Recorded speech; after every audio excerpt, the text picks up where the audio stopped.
Objective question है Bihar board के लिए 12th क्लास के लिए, यानी जिन विद्यार्थियों का एग्जाम 2022 में है उनके लिए काफ़ी फायदेमंद होने वाला है। ये इंटीग्रेशन का पार्ट 2 वीडियो है दोस्तों। पार्ट 1 वीडियो में हम टोटल डिटेल तरीके से आप लोगों को कुछ क्वेश्चन को प्रोवाइड करा चुके हैं और उसके रूल नियम के बारे में बता चुके हैं। अगर आप लोग नहीं देखे हैं तो आपसे रिक्वेस्ट है कि पार्ट 1 वीडियो आप जरूर देख लीजिएगा। तो चलिए आज हम यहाँ पे मोस्ट इंपोर्टेंट क्वेश्चन को कवर करेंगे। यदि आप 12th क्लास के स्टूडेंट हैं तो आपके लिए काफ़ी फायदेमंद होगा, क्योंकि यहाँ पे बेहद लाजवाब तरीके से आपको समझाने की कोशिश करेंगे। तो चलिए फिर फटाफट से देरी नहीं करते हैं, ले चलते हैं आप लोग बीच में। तो आप लोगों को क्वेश्चन बोर्ड पे नजर आ रहा होगा, देखिएगा क्या होगा, कैसे बनता है, हर एक टाइप के सवाल को हम क्लियर करेंगे। ध्यान दीजिएगा, सवाल है आप लोग के सामने है, इसका पहले तक हम क्लियर कर चुके हैं। यहाँ से उसके बाद इंपॉर्टेंट बड़ा सिंपल सा सवाल है दे चुका है, हमारा एक्स dx दे चुका है। देखिए दोस्तों, यहाँ पे आप लोग क्वेश्चन नजर आ रहा होगा, कैसे बनेगा ये बहुत ही सिंपल है कि ये हमारा समाकलन जो होते हैं दो होते हैं, यानी इंटीग्रेशन दो प्रकार के होते हैं, एक अनिश्चित होता है, एक निश्चित होता है। तो ये निश्चित समाकलन हुआ, डिफिनिट हुआ और एक इनफिनिट होता है, यानी जिसपे वैल्यू दिया हुआ रहता है, उच्च सीमा और निम्न सीमा दिया हुआ रहता है, वो निश्चित समाकलन आता है और इसका आंसर निश्चित आता है। अनिश्चित समाकलन का आंसर निश्चित नहीं आता है, इसलिए उसमें कांस्टेंट या तो सी या तो के लगा दिया जाता है। तो इसका वैल्यू क्या होगा, तो देखिए एक तो इंटीग्रेशन पढ़ेंगे, इंटीग्रेशन यानी इंक्रीज, यानी क्या होता है कि जब बहुपदीय रूप में रहता है तो पावर में एक जुड़ता है और पावर के साथ नीचे चला आता है। तो x का पावर कुछ नहीं तो एक छुपा हुआ था, लेकिन एक जोड़ेंगे तो एक एक दो हो गया। तो नियम है इंटीग्रेशन में कि पावर में एक जुड़ता है और पावर के साथ नीचे चला आता है, यानी पावर 2 हो तो बॉटम 2 चलाएगा और आगे पावर था जो हमारा डिफिनिट का और पीछे चलाएगा, यानी 0 से 3। उसके बाद क्या नियम है कि ऊपर वाला पावर प्लस में, नीचे वाला पावर माइनस में, है ना। ऊपर वाला वैल्यू प्लस में, नीचे वाला माइनस में, यानी x के स्थान पे 3 बैठेगा और माइनस के चिन्ह देकर के x के स्थान पे 0 बैठेगा। तो क्या हो जाएगा 3 का होल स्क्वायर बटा 2 और नीचे वाला तो माइनस में, यानी x के जगह पे 0 तो 0 और x स्क्वायर बटा 2 का 2। तो 3 का स्क्वायर की जगह आपका चला आएगा 9 और बटा में 2 और 0 का स्क्वायर की जगह 0 बटा 2, यानी 9 बटा 2 और कोई भी संख्या से भागा दीजिएगा तो चला आएगा 0, कोई भी संख्या में 0 में भाग दीजिएगा 0, यानी 9 बटा 2 का 2 रह जाएगा। यानी ऑप्शन की बात करें हम तो ऑप्शन नंबर सी आप लोग का बिल्कुल यहाँ पे राइट आंसर हो जाएगा। तो हर टाइप के सवाल क्लियर करेंगे, बस आप लोग वीडियो में बने रहिए, वीडियो में बने रहिएगा। जैसे कि आप लोग को नजर आ रहा होगा कि सवाल जो है टोटल एग्जाम में पूछे गए हैं सवाल, बेहद इंपॉर्टेंट सवाल है दोस्तों। देखिए सवाल नंबर अगला क्या बोला है कि 0 से 2 है कि x स्क्वायर प्लस 1 है होल dx। जितना भी डेंजर क्वेश्चन क्यों नहीं है सब क्वेश्चन को सोल्व करेंगे। अभी स्टार्टिंग है, स्टार्टिंग में थोड़ा सिंपल सा सवाल चल रहा है, टोटल क्लियर करेंगे। देखिए दोस्तों क्या है, तो ऑब्जेक्टिव बनाना है हमें, तो ऑब्जेक्टिव की तरह बनाएंगे। क्या पढ़े कि बहुपदीय रूप में रहता है, पावर में एक जुड़ता है और पावर के साथ नीचे चला आता है, यानी पावर में 2 था, एक जोड़िएगा तो 2 + 1, तो अब 2 + 1 जान रहे कि एक जुड़ता है तो डिवाइड करेंगे क्या कि 3, क्योंकि ऑब्जेक्टिव में समय की बचत करना है। तो 3 बटा 3 और 1 का जो होगा सो 1 का x हो जाता है इंटीग्रेशन, पावर जो इधर से चलाएगा इधर, यानी 0 से 2 हो जाएगा। चलिए ऊपर वाला वैल्यू प्लस में, नीचे वाला वैल्यू माइनस में, यही ना। तो x के स्थान पे बैठाएंगे 2 का क्यूब बटा 3 और x के स्थान पे 2 हो जाएगा, माइनस का चिन्ह नीचे वाला वैल्यू देखिएगा। तो 0 का पावर 3, 0 का पावर क्यू हो गया और बट्टा में 3 का 3 प्लस x के स्थान पे तो क्या बैठ जाएगा 0। 2 के पावर 3 की जगह कितना चलाएगा वैल्यू आपका, तो 2 के पावर 3 यानी 8 हो जाएगा, क्योंकि 2 गुने 2 गुने 2 कीजिएगा, 2 दूना 4 और 4 दूना 8 हो जाता है बटा 3 प्लस 2 का 2 और 0 का पावर यानी 0 बटा 3 प्लस 0। आप कोई भी संख्या से 0 में भाग देंगे तो 0, इसका हमको मतलब नहीं है। तो नीचे कुछ नहीं तो 1 है, 1 और 3 कैलसियम मिलेगा 3, 8 के 8, क्योंकि 3 से 3 कट गया, 1 से भाग दिया 3 में, 3 बार में 3 दूना 6 हो जाएगा, तो 8 6 14, 8 6 14 बटा 3 हो गया, क्योंकि इधर तो 0 आ गया है ना, तो यानी 14 बटा 3। देखिए कि ऑप्शन नंबर कौन सा है, तो ऑप्शन नंबर आप लोग को नजर आ रहा होगा यहाँ पे बी बिल्कुल राइट आंसर हो गया। क्लियर दोस्तों, सभी को अच्छे तरीके से समझ में आ रहा होगा। चलिए वीडियो अच्छा लग रहा है तो वीडियो को लाइक कीजिए, ठोकिए, चैनल को सब्सक्राइब कीजिए भी। अगला सवाल है, देखिएगा आप अगला सवाल कैसे बनेगा। सवाल बेहद इंपॉर्टेंट है, क्योंकि ये सवाल टोटल आप लोग देख रहे होंगे कि ऐसे ही सवाल एग्जाम में पूछे गए, टोटल 2021 के एग्जाम में पूछा गया जो आप लोग को प्रोवाइड करा रहे हैं। सवाल नंबर अगला है 0 से π/2 है, बोला है कि cos x × dx दिया हुआ है, cos x × dx है, क्या बनेगा इसका। तो कोस का इंटीग्रेशन क्या होता है, कोस का इंटीग्रेशन होता है साइन एक्स। आई जो पावर आ गया था सो पीछे चला गया, 0 से क्या π/2 हो गया। ऊपर वाला वैल्यू प्लस में, नीचे वाला वैल्यू माइनस में बढ़ जाता है, यही ना। चलिए बैठाइए फटाफट से, क्या होगा क्या होगा। ऐसे सवाल को आज के बाद आप लोग छोड़िएगा नहीं, हाँ मुझे पता है कि छोड़िएगा नहीं। तो साइन एक्स का स्थान पे π/2, अब माइनस साइन एक्स का स्थान पे 0 का 0। अब बताइए आप लोग कि क्या होगा। तो साइन π/2 मतलब 90, और साइन 90 का मान होता है 1, और साइन 0 का मान होता है 0, यानी 1 आ गया। तो ऑप्शन की बात करें तो ऑप्शन क्या होगा, ऑप्शन बी बिल्कुल राइट आंसर हो जाएगा। चलिए हम फटाफट से क्लियर करते हैं, ऐसे सवाल आप लोग को अब तंग नहीं करेगा। सवाल नंबर अगला देखिएगा दोस्तों, क्या बोला है कि 0 से 1 है ना, और dx अब बट्टा में x + 1 है। कैसे बनेगा इस टाइप का सवाल, बेहद ही सिंपल है। कॉन्सेप्ट को समझिएगा कि जब इंटीग्रेशन उसी का बनता है जो स्वतंत्र रहता है, या तो ऊपर ही पूरा हो जाए या तो नीचे। अगर ऊपर भी दे दे और नीचे भी दे तो स्वतंत्र नहीं होता। स्वतंत्र करने के लिए बहुत सारे उपाय है भी नहीं भी, रूट लेट मानना, परिमेयकरण करना, फॉर्मूला देना, कई तरह के। तो यहाँ पे देख रहे हैं कि नीचे है यानी स्वतंत्र है, स्वतंत्र है लेकिन किस रूप में है, एक्स ग्रुप में। पावर दिया हुआ नहीं है, जब पावर दिया हुआ नहीं है तो कहने का मतलब कि एक्स ग्रुप में हुआ। अगर स्क्वायर रहता या पावर 3 रहता तो उसे फॉर्मूला के रूप में लाना पड़ता है, लेकिन एक्स है क्योंकि हॉल घेर करके हम कितना लिख सकते हैं, 1, और इसके ऊपर कुछ नहीं तो कितना लिख सकते हैं, 1 लिख सकते हैं। तो हमारा 1/x ग्रुप में आ गया, और जब 1/x ग्रुप में आता है तो 1/x का इंटीग्रेशन आप लोग पढ़े होंगे, क्या होता है, 1/x का होता है log x, यानी x के स्थान पे x + 1 है तो x + 1 हो गया, होल ब्रैकेट तो होल ब्रैकेट, इधर 0 से क्या आ गया, 1 आ गया।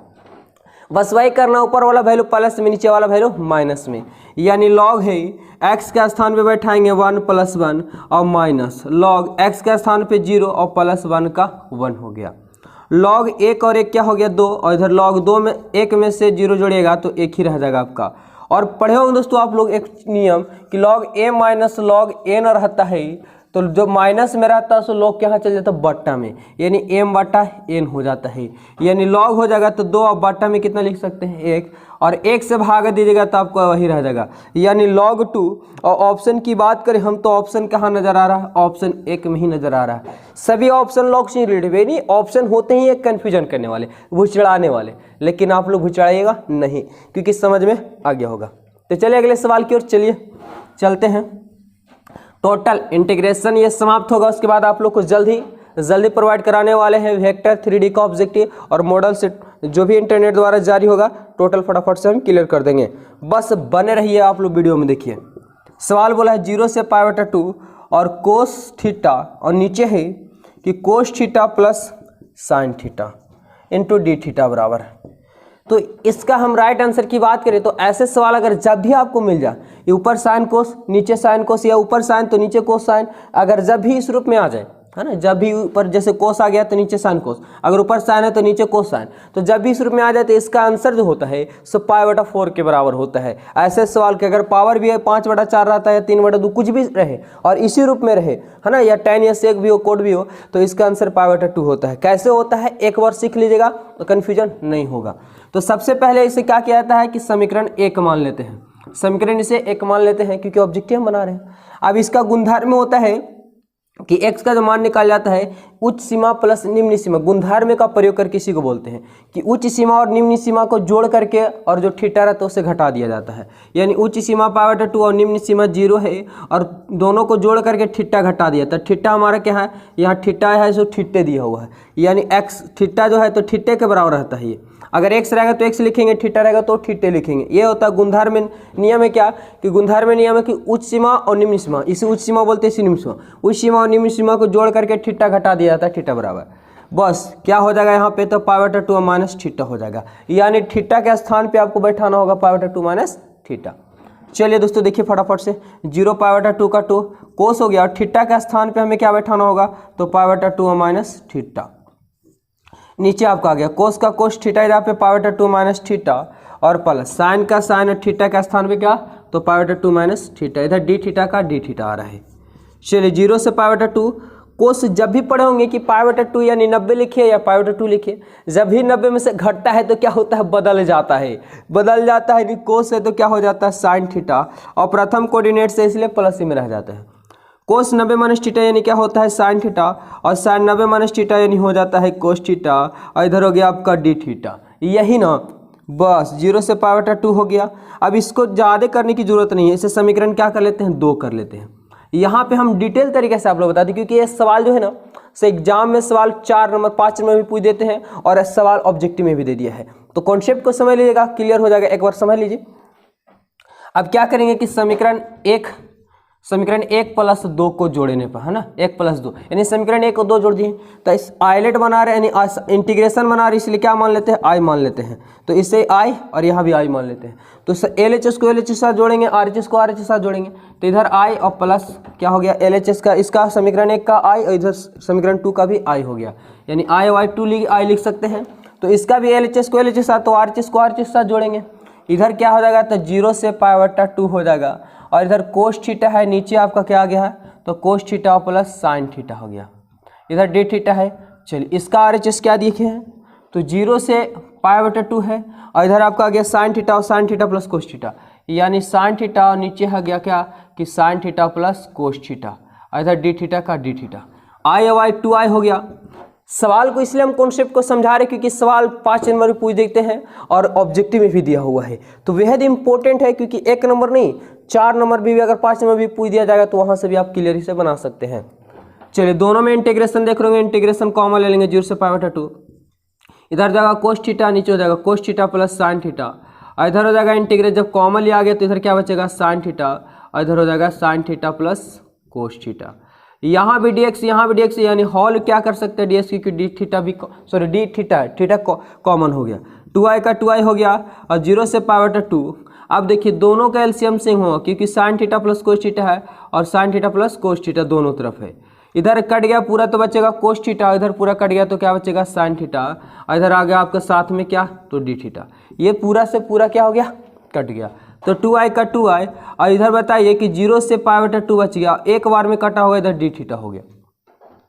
अब 2i का 2i, और एक थीटा एक का क्या होता है, तो x होता था, लेकिन यहाँ पे थीटा है तो थीटा कैसे पेछ, यानी थीटा हो जाएगा, और इधर क्या हो जाएगा, तो 0 से π/2 हो जाएगा। चलिए यहाँ पे क्लियर करते हैं, 2i का 2i।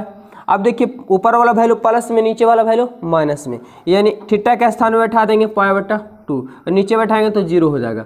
जब यहाँ से i निकालेगा तो पाई, और 2 × 2 तो 4, 2 दूना 4, यानी i का मान तो π/4 आ गया। तो बताए थे ना कि इस टाइप का जब भी सवाल नजर आ जाएगा तो कितना मारना है, π/4 मारना है। अगर 5 नंबर में दे दिया जाए तो इस टाइप से बना सकते हैं। तो देखिए आंसर कहाँ पे आप लोग का है, π/4, यानी ऑप्शन नंबर क्या, तो डी बिल्कुल आप लोग का राइट आंसर हो जाएगा। तो चलिए अगले सवाल की ओर बढ़ जाते हैं। सवाल अगले की ओर बढ़ जाते हैं, ये गुणधर्म का प्रयोग करके बनता है दोस्तों। चलिए फटाफट से सभी को समझ में आएगा, एक भी सवाल ऐसे नहीं है जो आप लोग को नहीं समझ में आएगा।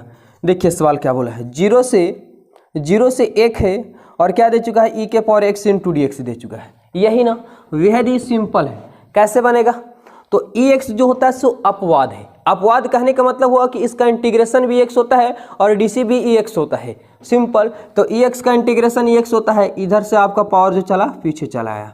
चलिए बेटा ऊपर वाला वैल्यू प्लस में, नीचे वाला वैल्यू माइनस में, यानी e⁴x है तो इसका स्थान पे 1 बैठ जाएगा, और e⁴ क्या बैठ जाएगा, 0 हो जाएगा। तो e⁴ 1 का मतलब 1 ही हो गया, और e⁴ 0 यानी जब भी पढ़े होंगे आप लोग कि किसी भी संख्या का पावर अगर 0 होता है उसका वैल्यू कितना होता है, 1 के बराबर होता है, यानी इसका मान 1 हो जाएगा। तो e-1 कहाँ पे आप लोग का ऑप्शन आ रहा है, तो e-1 यानी ऑप्शन नंबर क्या, तो सी बिल्कुल राइट आंसर हो जाएगा।